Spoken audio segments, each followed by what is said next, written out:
અને સમાધિના શિખરે. હેલો મિત્રો, નમસ્કાર. આપણે આવી ગયા સાહેબ ગૌશાળાએ. તો આપણે કથાઓ ભણવા આવ્યા છો, અંદર તમને બીજું પણ બતાવીશું. ત્યારે ભાઈ બહેન, તો અમારા વિડીયોમાં આ 7 બન્યા દિવસ આપણે જે અહીંયા બેઠા તમે છીએ, પણ બતાવીશું અમે. આટલો મોટો ખર્ચો, તો બધું જેટલું બનશે એટલું આટલા કાર્યકર્તાઓનો વિડીયોમાં બન્યા રહેજો. આ બ્રહ્મચારી મુકુંદજી હોતા નથી આટલા દિવસથી. આ બધાયનો પરિશ્રમ. પાછા તમને હાલના કુંવરભાઈનું મામેરું સંભળાવ્યું કે ભાઈ વાતમાં ખાલી ન જવું જોઈએ. આ બધું છે તો એનો ભરપૂર લાભ લો. પૂજ્ય શંકરાચાર્ય ભગવાન ગઈકાલે પધાર્યા. એમણે આપણને સંબોધન કર્યું, આશીર્વાદ આપ્યા. પૂજ્ય સંતો પધાર્યા, ધર્મ સભા થઈ. આ સંતો આપણા માટે કેટલો પરિશ્રમ કરે.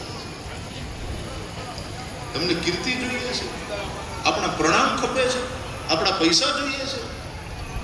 ફરીથી કહું, સાધુ બનવું એટલે સમાજની પાસેથી ઓછામાં ઓછું લઈ અને આખું જીવન. મિત્રો, તમે જોઈ શકો છો જેટલી ટ્રાફિક છે તેટલી હજારોમાં પબ્લિક કથા જોવા આવી છે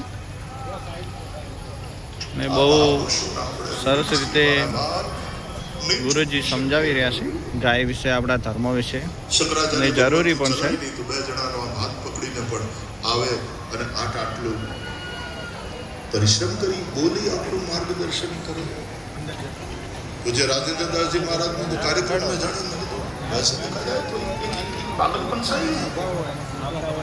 આટલો પરિશ્રમ કોના માટે?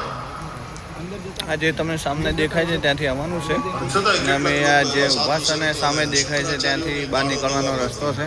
તો દરેક મિત્રો આવો અને ગૌ માટે દાન કરો, ગૌ રક્ષા કરો. બહુ જરૂરી છે આપણા હિન્દુ ધર્મ માટે. અમારા લાલભાઈ યુટ્યુબર છે, એ આયા છે. અહીંયા સાંભળવા સાંભળવા કરતા જોવાની વધારે મજા આવે એવું લાગ્યું. અંદાજિત 1 લાખ અહીંયા કથા સાંભળી રહ્યા છે. આખી ગૌશાળા કર્યા વગર સાધુ સંતો પોતાના કરોડ લાખોમાં સંખ્યા સાંજે રાજભા ગઢવી અને તેમનો પણ અહીંયા સંતવાણીનો કાર્યક્રમ છે. તો બધા ભાવિ ભક્તો અહીંયા સરોવર તરુવર સંતજન ચોથા વર્ષે મેં પરમાર્થને સફળ બનાવી એમાં સહયોગ આપણે પણ આપીએ. તો મિત્રો, તમે જેવું સાંભળ્યું એમ કે આજે સાંજે રાજભા ગઢવી પણ આવી રહ્યા છે. તો એ પણ બનશે તો અમે તમને બતાવીશું. અહીંયા બધા સ્વયંસેવકો ખૂબ સારી રીતે કામ કરી રહ્યા છે. તો મિત્રો, તમે જોઈ શકો છો કેટલી પબ્લિક છે, હજારો પબ્લિક છે. જ્યાં આપણને વેદો, શાસ્ત્રો અને સંતોનો અને સત્સંગનો આવો લાભ મળે છે. આ ધન્યતા છે જીવનની. અને એટલા માટે કૃતજ્ઞતા પૂર્વક ભગવંતોને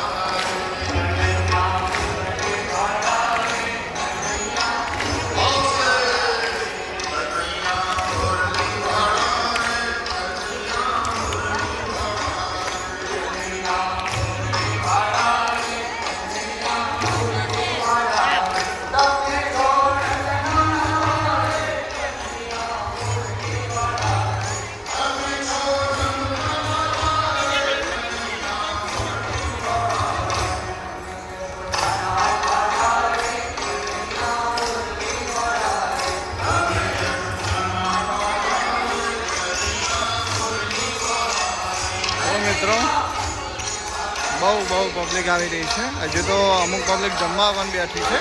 હજુ બીજી પબ્લિક તો બાકી છે આવવાની.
ઉપર જ છે.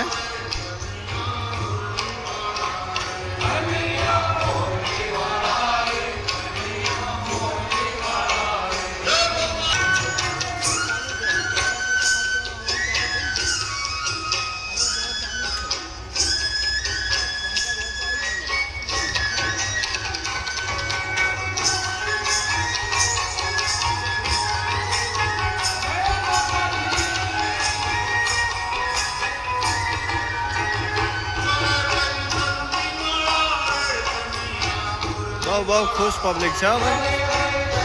તો ચાલો મિત્રો અમે બીજું પણ તમને બતાવતા રહીશું.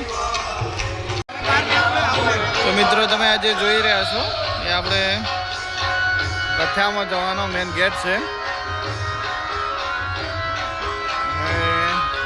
આ બાજુ જે સામે દેખાય છે તમને ત્યાં જમણવાર ચાલુ છે અને અહીંયા આયુર્વેદિક દવાઓ પણ છે. ચાલો વેદ લક્ષણ ગૌરવ ભંડાર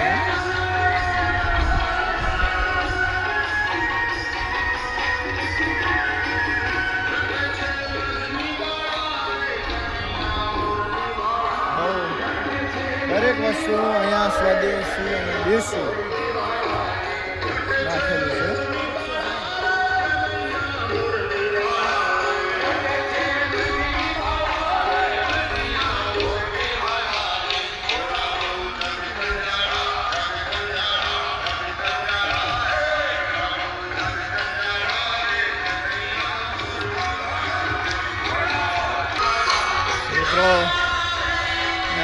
ગૌ માતાનું ચિત્ર બહુ સરસ રીતે દર્શાવવામાં આવેલું છે. ભાગવત કથા છે.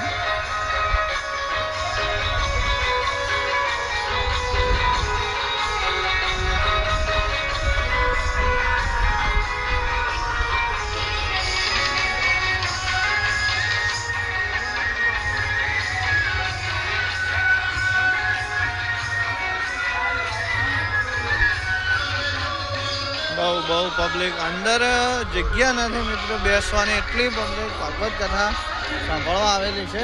અને હિન્દુ ધર્મ માટે બહુ સારી વાત છે, બહુ સરસ કહેવાય એમ. તો અહીંયા બધા લોકો ભોજન લેવા જઈ રહ્યા છે. હજુ તો પબ્લિક હજુ ઘણી બધી અમને બાકી. અહીંયા ગૌ માતા અને તેના વાછરાનું ચિત્ર દર્શાવવામાં આવેલું છે.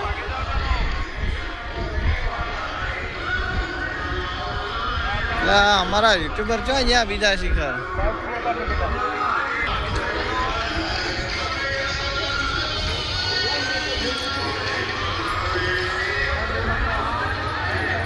તો તમે જોઈ શકો છો મિત્રો. હા બહુ મસ્ત ગાડી છે, બેહવાની મજા આવી જાય. તો મિત્રો બીજું તો અમે તમને આગલા વિડીયોમાં બધું બતાવેલું જ છે કે કઈ જગ્યાએ શું છે ને. તો દરેક મિત્રોએ આ લાભ લેવા નમ્ર વિનંતી.